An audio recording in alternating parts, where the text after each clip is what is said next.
Hey everybody, welcome back to my YouTube channel. तो कैसे हैं आप सब? होप सो अच्छे होंगे। तो जैसा कि मैंने अपने पिछले व्लॉग में दिखाया था, हम लोग कल ही तारानगर वापस आए थे। बट मुझे नहीं पता था कि एक नया सियापा मेरा वेट कर रहा होगा। तारानगर आते ही मम्मी का फ़ोन आ गया और मम्मी ने क्या कहा ये आप खुद सुनिए। कोई और तो कोई इलाज कौन, तेरे पापा ने भेजती हूँ, मोटरसाइकिल दे के आ जाऊंगा थोड़ी सी देर में, आधी घंटा। जरूरी है ये तो उधर काम सर्चे आ रहे हैं। मैं तेरे पापा ने भेज दी वही थारू ने। ये सुनकर हम लोग पड़ गए दुविधा में। फिर मैंने पिया एक गिलास पानी और सोचा जाना तो पड़ेगा, इसलिए मैंने झट से अपने हस्बैंड के लिए बना दिया खाना और फिर गांव जाने के लिए तैयार होने लगी। खाना बनाकर मैंने उठा लिया अपना ग्रीन कलर का सूट और फट से ट्रांजिशन कर लिया। झटपट सूट पहनकर तैयार हो गई और एक्साइटेड हो गई गांव जाने के लिए। मेरे हस्बैंड ने मुंह बना लिया। इनका मुंह इसीलिए नहीं बना था क्योंकि मैं गांव जा रही थी, इनका मुंह इसलिए बना था कि भाई मेरा खाना कौन बनाएगा, इसीलिए। तो मैंने भी अपना दिमाग लगाया और 100 रुपये की रिश्वत इनको दे दी।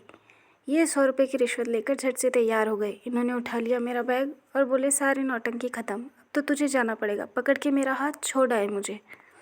वैसे तो मेरा गांव सिर्फ 20 मिनट की दूरी पे है, फिर भी मुझे दो बाइक पर चढ़कर जाना पड़ा। आधी दूर ये छोड़ के आए, आधी दूर मेरा भाई ले गया। जब घर जाकर देखा तो नानी आई हुई थी। नानी से मिली, सामने मम्मी भी बैठी हुई थी, पर मुझे तो जाते ही मस्ती करनी थी। जाते ही ले लिया मम्मी का चश्मा और मम्मी ने मुझे दे भी दिया। चेक करने लगी मम्मी ने किस टाइप का चश्मा बनाया है। मम्मी ने अभी अभी नया चश्मा बनवाया था। नानी ने मेरी बेस्ट फ्रेंड को हाय बोला। राम राम है गरिमा। 8 से 9 बजे के बीच रातिजके के लिए लेडीज़ आने लगी। रातिजका क्या होता है ये मैं आपको बताती हूँ। 7 से 8 परिवार की लेडीज़ या फिर आस पड़ोस की लेडीज़ बैठकर कुलदेवता के गीत गाती है।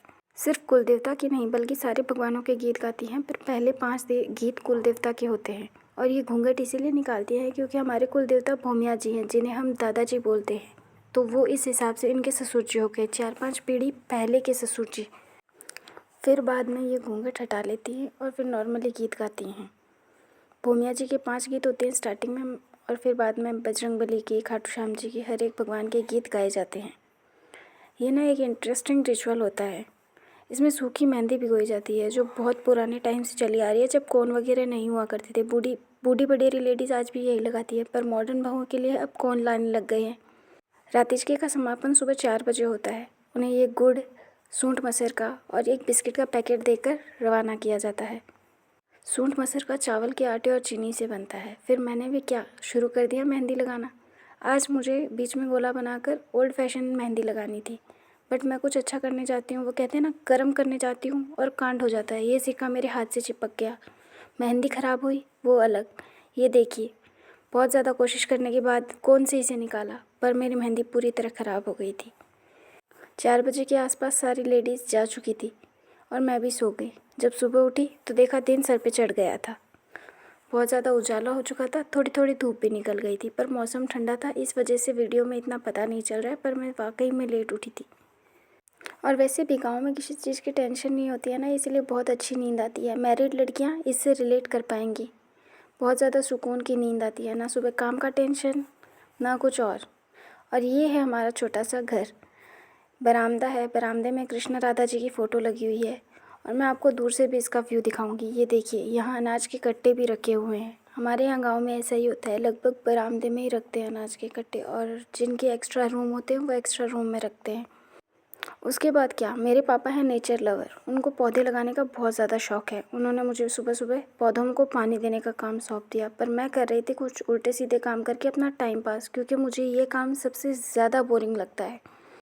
और ये देखिए मेरी रात की रातिजके की मेहंदी का कलर जो बहुत अच्छा चढ़ा था। फिर मेरी नज़र पड़ गई पास पड़ी खाद पर। ये है खाद, जो सूखे पत्ते और गोबर से बनी होती है। और यहाँ गोबर से बने उपले भी रखे हुए थे, जो आजकल बहुत डिमांड में है एलपीजी समाप्त होने के बाद। मम्मी निकालने लग गई भैंस का दूध, और इस भैंस की मेरे से बहुत पुरानी दुश्मनी है। मुझे देखते ही ये सीधा मुझे टक्कर मारने को आती है। पता नहीं क्यों, क्या दुश्मनी है, बट है। मुझे देखते ही ये सीधा मेरी तरफ भागती है और मुझे मारने को दौड़ती है। अगर ये खूंटे से ना बंधी हो तो ये तो मुझे कुचल ही डाले। पता नहीं इसके पीछे क्या रीज़न है। हो सकता है एक कारण ये भी है कि इसकी बहन को मैं अपने साथ अपने ससुराल ले गई, ये भी हो सकता है। पौधों के पानी वाले काम से पीछा छुटाने के लिए मैं चली गई पापा के साथ खेत में। ये देखिए, खेत में बहुत ही अच्छा मौसम हो रहा था, ठंडी ठंडी मिट्टी थी, तो मैंने चप्पल बाहर ही निकाल दी। मतलब जहाँ से खेत की शुरुआत होती है वहाँ पर मैंने चप्पल निकाल दी और नंगे पाँव खेत की तरफ गई। ये चप्पल इसीलिए नहीं निकाली क्योंकि मुझे निकालनी थी। मैंने देखा पापा की चप्पल यहाँ निकली हुई थी तो मैंने भी अपनी चप्पल यहाँ निकाल दी। आगे गई तो पापा झाड़ी को हिला रहे थे। पापा ने बोला, आजा तू भी मुझे बेर उठाने में मदद कर। फिर बेर उठाते उठाते हमने की खूब सारी बातें, जैसे कि पापा ने बोला कौन से एग्ज़ाम दिए हुए हैं, कौन से देगी, और खूब सारी चुगलियाँ भी कर ली थोड़ी बहुत। और फिर ये देखिए हमारे यहाँ बेर भी अब की बार खूब सारे लगे हुए हैं। क्या आपके यहाँ भी ऐसे हैं? कमेंट सेक्शन में ज़रूर बताना। और फिर बाद में थोड़ी देर खेत में घूमने के बाद हम लोग चल दिए वापस घर की तरफ। ये देखिए मुझे अटपटे काम करने में बहुत मज़ा आता है। जैसे जहाँ पापा के फुटप्रिंट्स हैं उसके ऊपर ऊपर फुटप्रिंट रख के चल रही थी। आई तब भाभी बना रही थी गर्मा गर्म चाय। अंदर जाके देखा तो ये चुनरी रखी हुई थी जो रात में जितनी भी लेडीज़ आई थी ना रातिशगी में उनको बांटनी थी प्रसाद के साथ। प्रसाद अब सुबह बांटा जाएगा जो मैं आगे दिखाऊंगी। और ये देखिए मुझे क्या दिखा, ये घड़ी जो मेरे 12th क्लास की है। ये मैं हॉस्टल में रखा करती थी। इसमें मेरी कलाकारी भी है, हर्षा राधे ये सब लिखा हुआ जो अब फेंट हो चुका है वक्त के साथ। मम्मी ने शुरुआत कर दी कढ़ाई बनाने की। ये हमारे कुलदेवता की कढ़ाई होती है जिसमें प्रसाद बनता है और फिर सबको बांटा जाता है जो लेडीज़ रात को रातिशगी में बैठी थी। मैं झट से नहा ली और कर दिए दिया और बाती। फिर क्या था, मंदिर में भी मुझे कुछ नया दिखा। ये गणेश जी की मूर्ति, इससे भी मेरी पुरानी यादें जुड़ी थी। ये गणेश जी की मूर्ति मुझे मिली थी स्टोरी टेलिंग कंपटीशन में। इसमें मुझे फर्स्ट या सेकंड प्राइज़ मिला था आई थिंक, अभी एग्जैक्टली याद नहीं है। और ये लक्ष्मी माता की मूर्ति जो ऊपर रखी हुई है ना, ये मुझे मिली थी आई थिंक सिंगिंग कंपटीशन में या कुछ, बट दोनों मुझे एक साथ ही मिली थी। एक बड़ा गिफ्ट मिला था, एक छोटा गिफ्ट। फिर भाभी ने बोला ये लो, प्रसाद का तसला भर के मेरे सर पे रख दिया और बोली बाँट आओ। 5 से 6 घरों की थाली मुझे सौंप दी कि उस एरिया के सारे वापस पूरे करके ही आना। तो मैंने भी उठा लिया तसला और निकल दी। कुछ घरों में मम्मी थाली वैसे भी बांट कर आ चुकी थी। थाली यानी कि प्रसाद जो होता है ना, उसे हम थाली बोलते हैं बाद में, मतलब थाली में डालकर दिया जाता है। इसीलिए इतने में मौसम भी ख़राब हो रहा था। वापस आकर देखा मम्मी रोटी सब्जी बना रही थी और साथ ही में गुस्सा भी कर रही थी, पता नहीं किस बात को लेकर। और गांव के ना मज़े ही अलग होते हैं, बना बनाया खाना मिल जाता है। मम्मी इतने गुस्से में क्यों है मुझे नहीं पता। जब बाहर देखा तो पापा का खाना लग चुका था। एक बार तो सोचा पापा के साथ ही खा लूँ, पर बाहर गई इतने में लेट हो गया। फिर हम गए कुलदेवता के दर्शन के लिए, मैं मम्मी पापा भाई भाभी सभी लोग। भूमिया जी का दर्शन जो हमारे घर से 7-8 किलोमीटर दूर है, वहाँ ये जो चूड़ा चुंदरी ये सब है ये सती जी के लिए चढ़ाया जाता है, मतलब भूमिया जी की वाइफ। बट रास्ते में तेज़ बारिश के कारण हमें रुकना पड़ा। फिर क्या हम थोड़ी देर बाद मंदिर पहुँचे जहाँ मिले हमें हमारे छोटे छोटे दोस्त, ये देखिए। बट हम इन लोगों के लिए कुछ लेकर नहीं गए क्योंकि हमें पता नहीं था ये हमें आगे मिलेंगे। मंदिर पहुँच गए कुछ ही देर में। ये देखिए ये हमारे कुलदेवता का मंदिर यानी कि भूमिया जी का मंदिर। ये आगे तो बड़ा मंदिर है जो अभी अभी नया बना है। वैसे पहले पुराने मंदिर थे जो पीछे की तरफ छोटे छोटे दिख रहे होंगे। इसका निर्माण अभी करवाया गया है। हम नुइया जाति से, तो नुइया जाति है ना भूमिया जी को कुछ ज़्यादा ही मानती है, मतलब हमारे तो कुल देवता ही हैं। ये पीछे वाले मंदिर है ना, ये प्राचीन समय से चले आ रहे हैं, बहुत पहले से। और वहाँ मेरा भाई बना रहा था धूप यानी कि गाय या भैंस के गोबर के जो होते हैं उन्हें सुखाकर मतलब छाने बनाए जाते हैं और फिर उससे धूप बनाई जाती है। और भूमिया जी के मंदिर को हम थान भी बोलते हैं। ये खेजड़ी के वृक्ष के नीचे होता है। ये हमारे भूमिया जी का मंदिर और पास में ये छोटा वाला मंदिर है सती जी का मंदिर। ये आगे बना हुआ मंदिर है नया वाला मंदिर जो अभी अभी निर्मित हुआ है। इसके आगे परिसर भी खूब बड़ा है।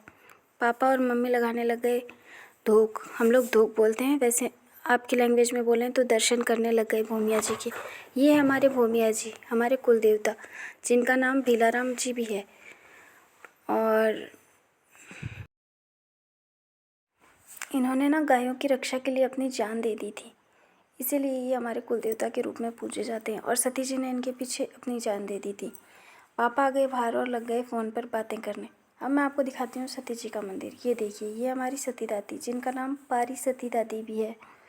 ये ना भूमिया जी के पीछे मतलब अपनी जान दे दी थी। उस टाइम पे सती प्रथा प्रचलित थी, बहुत पहले की बात है। और फिर बाद में हम लोग आ गए आगे एक सती जी का छोटा सा मंदिर भी है। ये जो ऊपर वृक्ष है इसे हम कंकीड़ा बोलते हैं। हो सकता है कुछ और लोग कोई अदर लैंग्वेज में कुछ और बोलते होंगे, बट हमारे यहाँ कंकीड़ा बोलते हैं। वापस आते टाइम मैं रुक गई अपने दादाजी के घर पे। यहाँ पे हमारे 3 घर एक साथ हैं, दादाजी का, बड़े पापा का और चाचा जी का। इस घर से मेरी बहुत सारी पुरानी यादें जुड़ी हैं। मेरा, मेरी बहन भाइयों का, सबका बचपन यहाँ बीता है। ये आगे वाला हमारे छोटे चाचा जी का घर है। पीछे जो 2 घर दिख रहे हैं वो एक बड़े चाचा का है और एक बड़े पापा का। ये जो जगह है ना, यहाँ से बहुत ज़्यादा यादें जुड़े हैं। यहाँ हम दादी दादा के साथ रहा करते थे, बैठा करते थे, खूब मस्ती किया करते थे, खूब बातें किया करते थे, खूब ज़्यादा शरारत किया करते थे। मुझे आज भी याद है, इस चौक पर एक टूटा सा कूलर हुआ करता था जिसकी ताड़ी नहीं थी, बस पंखा दिखता था और वो चलता था। मैं, दादी जी, दादाजी सब यहाँ मतलब बाहर ही पलंग डालकर सोया करते थे। रात को लेट तक बातें किया करते थे। फिर आ गई मेरे चाचा की बेटी, जो बहुत ज़्यादा शरारती है। ये दिखने में तो बहुत मासूम है, लेकिन बहुत ज़्यादा शरारती है, बहुत ज़्यादा। शक्ल पे मत जाना बाबू भैया। लास्ट में मैं मिली अपनी बेस्ट फ्रेंड से और वापस आ गए तारानगर। लाइक, शेयर और सब्सक्राइब करना ना भूलें।